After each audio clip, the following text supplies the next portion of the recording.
T20 world cup నుంచి Australia out అయింది. Group దశలోనే ఆస్ట్రేలియా నిష్క్రమించింది. సూపర్ 8కి జింబాబ్వే క్వాలిఫై అయింది.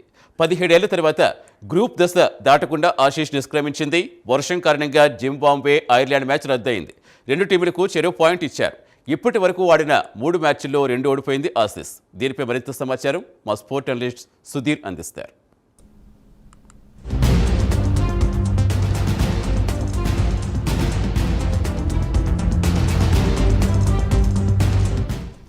ప్రస్తుతం మనతో పాటు సుధీర్ స్పోర్ట్స్ అనలిస్ట్ జాయిన్ అవుతున్నారు. నమస్తే సుధీర్ గారు.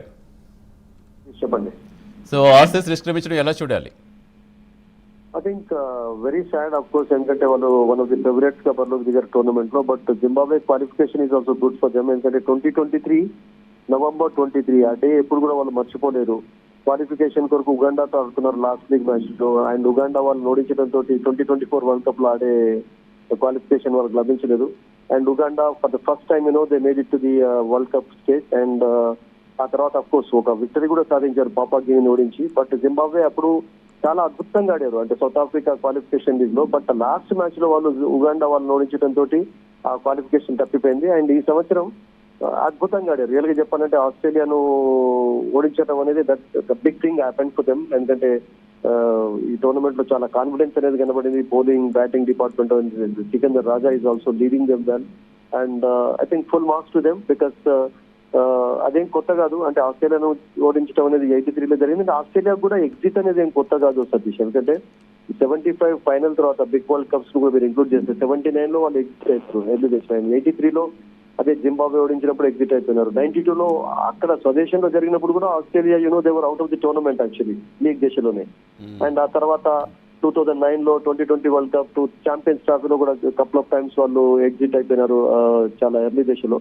So but I mean tournament విషయం మాట్లాడినట్లయితే అబ్సల్యూట్లీ ఒక మంచి టాప్ టీమ్ త్వరలోనే ఎగ్జిట్ కావడం అనేది of course bit of disappointment. అంటే ఈ మ్యాచ్ రద్దు అవడం వల్లే జరిగిందనుకోవచ్చు. ఇన్ కేస్ మ్యాచ్ కనుక అయ్యి ఉంటే కనుక జింబాబ్వే కనుక ఓడిపోయి ఉంటే అయితే కూడా అక్కడ ఐర్లాండ్ జింబాబ్వేని ఓడించారు. తర్వాత జింబాబ్వేకి ఇంకా ఒక ఛాన్స్ ఉంది. శ్రీలంక జింబాబ్వే కూడా ఆడతారు. ఆ మ్యాచ్ లో కూడా జింబాబ్వే ఓడిపోవాలి శ్రీలంకకి. ఆ తర్వాత మళ్ళీ మీకు నెట్ రన్ రేట్ కూడా అవుతుంది. ఎందుకంటే జింబాబ్వే ఆల్రెడీ 2 wins ఉన్నాయి, ఆస్ట్రేలియా 2 wins ఉన్నాయి కనుక అక్కడ అవన్నీ కూడా క్యాలిక్యులేట్ అయ్యి ఉండేవి. అండ్ అప్పటి వరకు నేను అనుకుంటాను ఈ మ్యాచ్ లో ఓడిపోయినా కానీ నెక్స్ట్ మ్యాచ్ లో వాళ్ళు నెట్ రన్ రేట్ విషయంలో కూడా కొంచెం జాగ్రత్తగా ఉండేవాళ్ళు జింబాబ్వే వాళ్ళు. సో బట్ అలా కాకుండానే వాళ్ళకు క్వాలిఫికేషన్ రావడం అనేది good thing. So group A clear అయిపోయింది. India, Zimbabwe, South Africa and West Indies. And group 2లో పాకిస్తాన్ ఈజ్ వెయిటింగ్ యాక్చువల్లీ. ఎందుకంటే వాళ్ళు నమీబియాతో రేపు ఆడతారు ఆఫ్టర్నూన్ మ్యాచ్ లో. పాకిస్తాన్ ఓడిపోతే very good, better than Pakistan. Pakistan గెలిచింది అయితే అమెరికా ఎగ్జిట్ కావాల్సిందే. సో అదొక్కటే స్పాట్ ఇప్పుడు గ్రూప్ బిలో ఉంది బికాస్ ఇంగ్లాండ్ క్వాలిఫై అయిపోయింది. అండ్ ఆ గ్రూప్ నుంచి తర్వాత న్యూజిలాండ్ ఈరోజు చాలా అద్భుతంగా ఆడారు. న్యూజిలాండ్ కెనడా మ్యాచ్ కూడా చక్కగా కొనసాగింది. యువరాజ్ సమర్ అని చెప్పి 19 years boy scoring a century. So some good things have happened in this tournament. చాలా మంచి రిజల్ట్ చూసాం. చిన్న చిన్న టీమ్స్ అనే పరిస్థితి లేదు ఇప్పుడు. Italy played well and debutant team కూడా. తర్వాత కెనడా నుంచి యంగ్స్టర్ సెంచరీ కొట్టడం అనేది, తర్వాత కపుల్ ఆఫ్ ఒమాన్ ప్లేయర్స్ చక్కగా ఆడారు. I think some good memories for all these youngsters Satish. అలాగే సుధీర్ గారు, ఇప్పుడు ఫ్రైడే ఉంటుంది ఆస్ట్రేలియా మన మధ్య మ్యాచ్ ఉంటుంది. ఇంకా జస్ట్ దాన్ని ఇంకా నార్మల్ మ్యాచ్ లోనే చూడాలి. ఫార్మాలిటీ ఒక జస్ట్ ఫార్మాలిటీ రేపే ఆస్ట్రేలియా ఉండాల్సిందే ఆఫ్ కోర్స్. అంటే ప్యాకింగ్ అయితే స్టార్ట్ అవుతుంది వాళ్ళది. అండ్ యా దానికి మీరు అన్నారు కారణాలు ఏంటంటే, కారణాలు మెయిన్ గా టోర్నమెంట్ కంటే ముందే కమిన్స్ లాంటి బౌలర్, హేజల్వుడ్ లాంటి బౌలర్ ఇంజరీస్ కారణంగా దూరం కావడం. అండ్ స్టార్క్ రిటైర్మెంట్ ఒకటి. తర్వాత స్టార్టింగ్ నుంచి కూడా వాళ్ళకు టోటల్ గా ఫిట్ గా లేడు. మార్చ్ నిన్న ఆడాడు, ఒక మ్యాచ్ ఆడలేదు.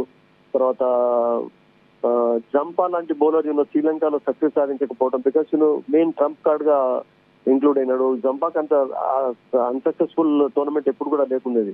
Is always bowled well actually slow wickets పైన, బట్ అంత ఇంప్రెసివ్ గా కనబడలేదు.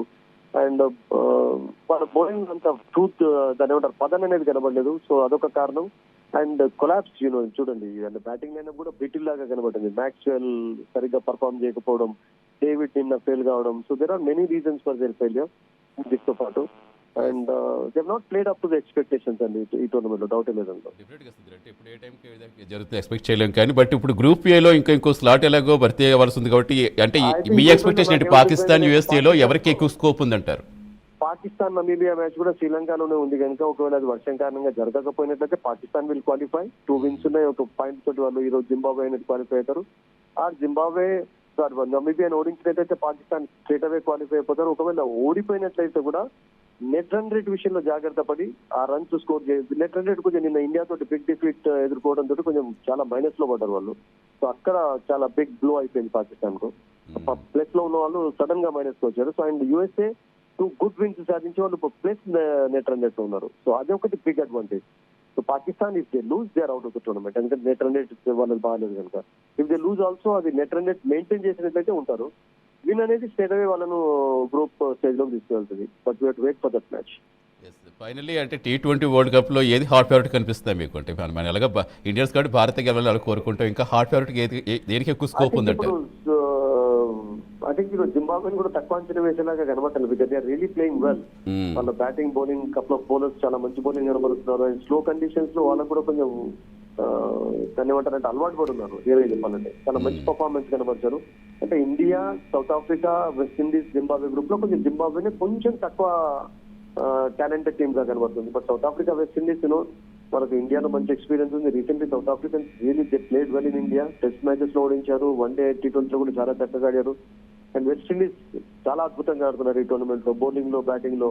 ఐ థింక్ ఇప్పటి వరకు ఎక్కడ స్ట్రగుల్ అయినట్టుగా కనబడలేదు వెస్టిండీస్. మిగతా టీమ్స్ స్ట్రగుల్ అయినాయి కానీ but West Indies have not struggle. Even India struggle against America. Next match లో కూడా ఢిల్లీలో ఒక బిగ్ స్కోర్ చేసే అవకాశాన్ని కోల్పోయారు.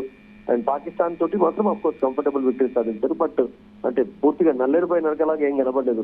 యూఎస్ఏ తోటి కూడా చాలా స్ట్రగుల్ కావాల్సి వచ్చింది ఇండియాకు. India of course will be one of the favourites, ఎందుకంటే ఇండియాలోనే మ్యాచెస్ ఉంటాయి.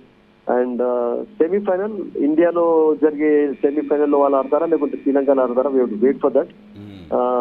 That's it. అదర్వైజ్ ఈ గ్రూప్ లో నేను అనుకుంటాను జింబాబ్వే మినహాయించి మిగతా 3 టీమ్స్ చాలా స్ట్రాంగ్ గా ఉన్నాయి.